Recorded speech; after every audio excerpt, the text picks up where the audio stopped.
happy Vlogmas Day 7. So for today's Q&A, I'm going to address all of your questions on an impaired skin barrier. I get a lot of questions from you guys about this topic.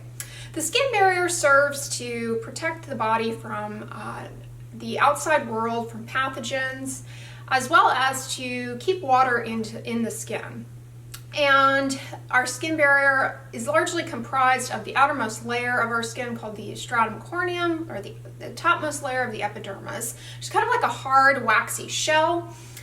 It has a kind of a mildly acidic pH that is necessary for the activation of key enzymes that work in our skin to keep our skin barrier intact.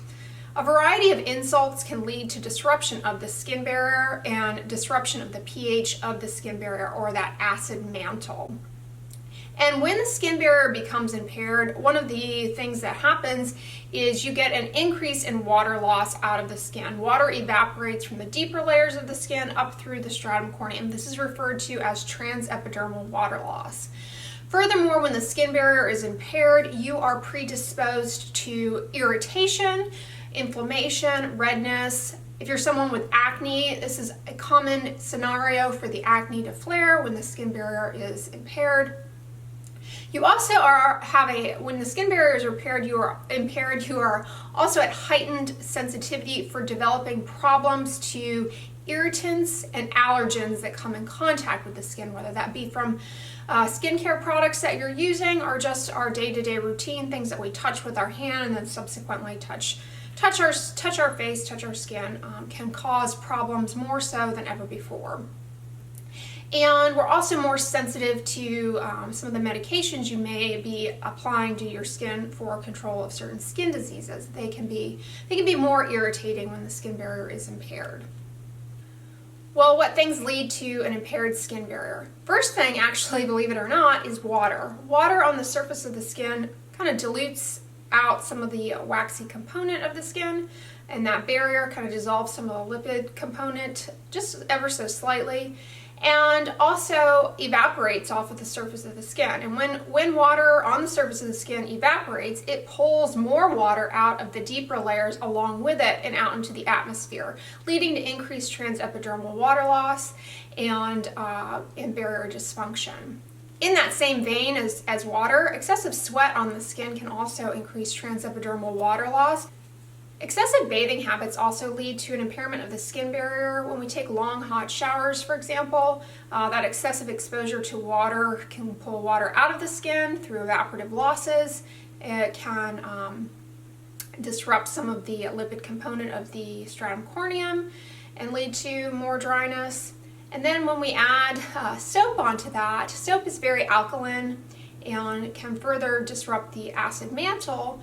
And when the acid mantle is alkalinized through the use of soaps, then those enzymes that function to maintain the skin barrier can't work optimally, and you get barrier impairment.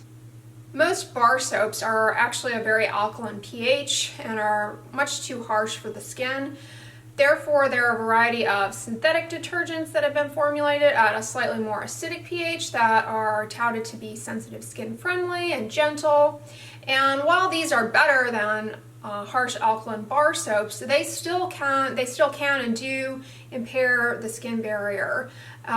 Even repeated cleansing with even a mild soap in the pH range of 5.5 to 6, which is similar to the acid mantle, even repeated exposure to that can impair the skin barrier.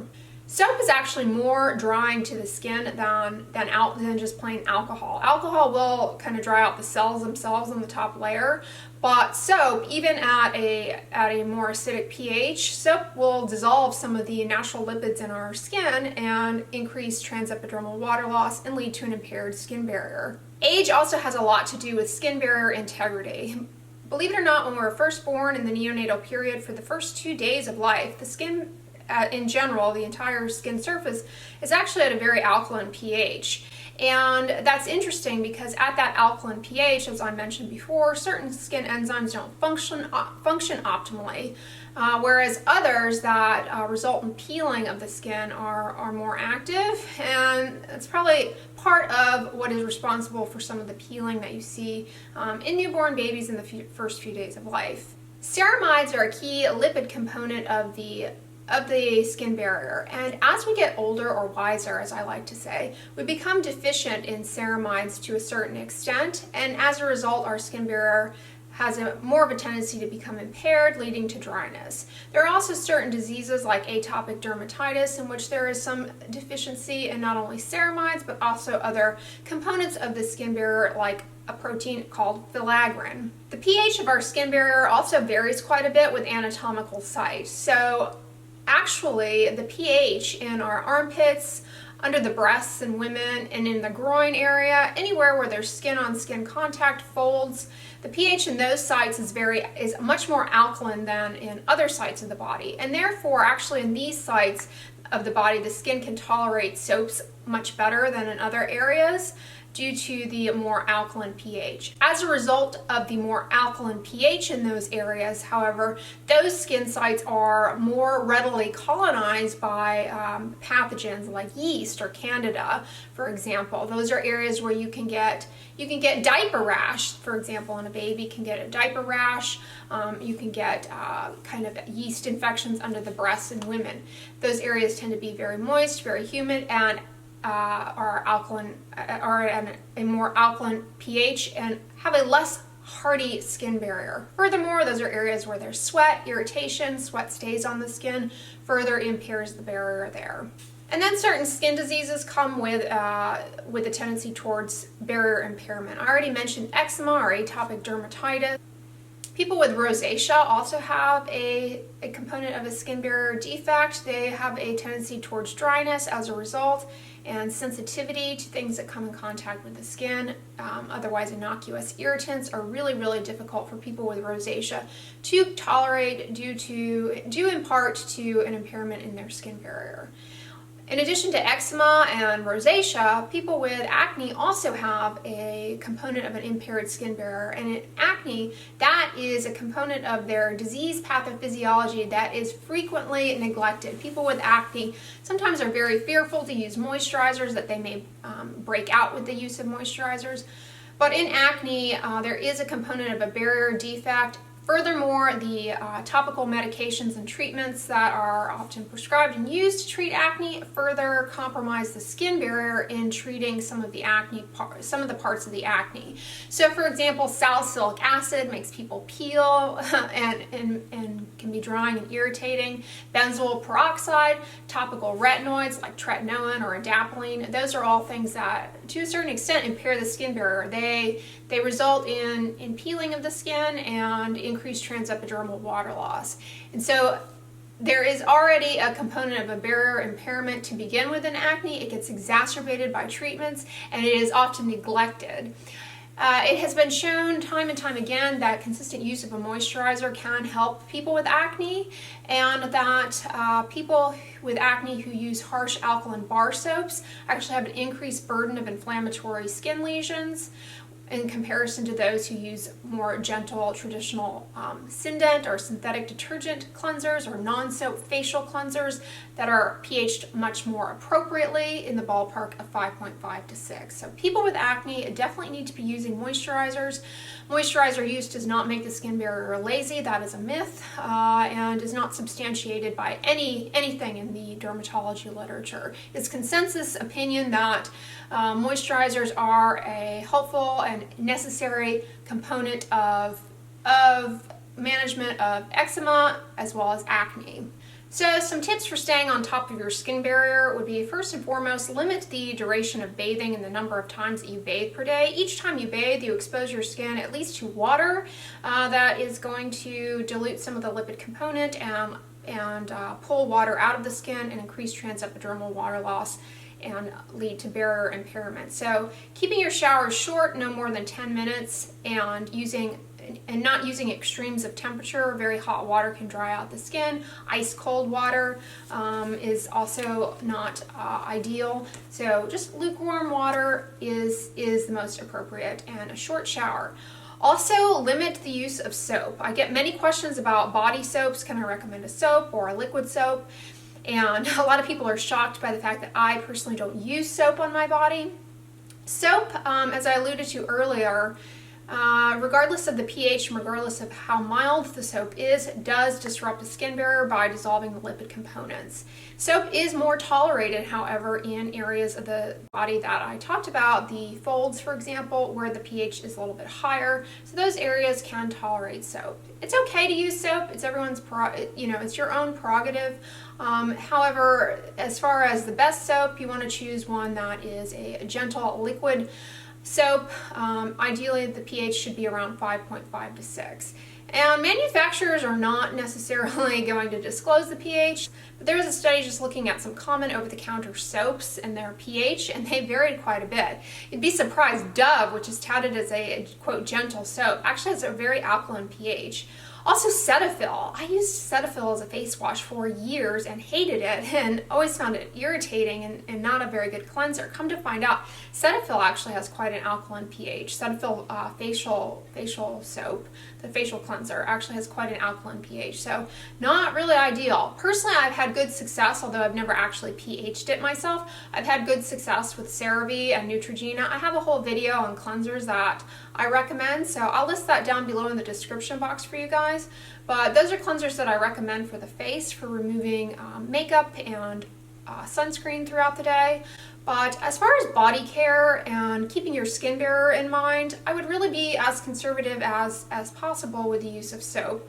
For example, on the lower extremities, the legs, the arms, the back, there's really not a great need to use soap in those areas. And I can list some down below that are generally fairly well tolerated, but again, soaps vary quite a bit in their pH, and it's hard to say for sure how they're going to perform in any one individual. When the skin barrier is impaired, I mean in general, but particularly in the setting of an impaired skin barrier and increased dryness, as I said, you are at increased risk for developing sensitivity to allergens and irritants that come in contact with the skin.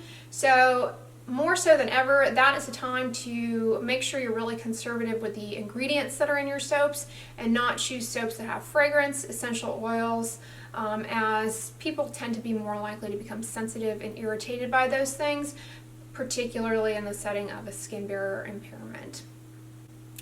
And then the other key component, and I've talked about this in other videos, is you need to be using a moisturizer on your body. Moisturizers help quite a bit in helping the skin to kickstart barrier repairment and barrier maintenance.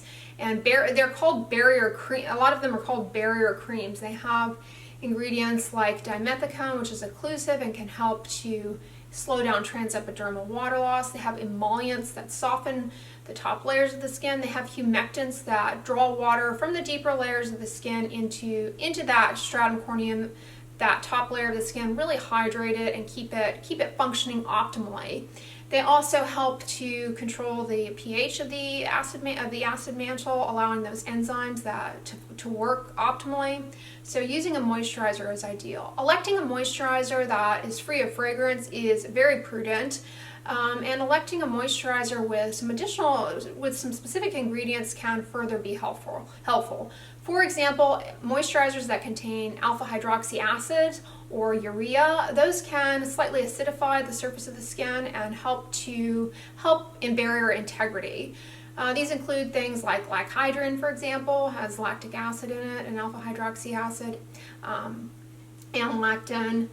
Eucerin makes a few alpha hydroxy acid containing moisturizers that can largely act as humectants to pull water from the deeper layers of the skin into the stratum corneum, but also impart some acidity to the stratum corneum, and as a result help in barrier maintenance. So moisturizers that have alpha hydroxy acids are a good choice.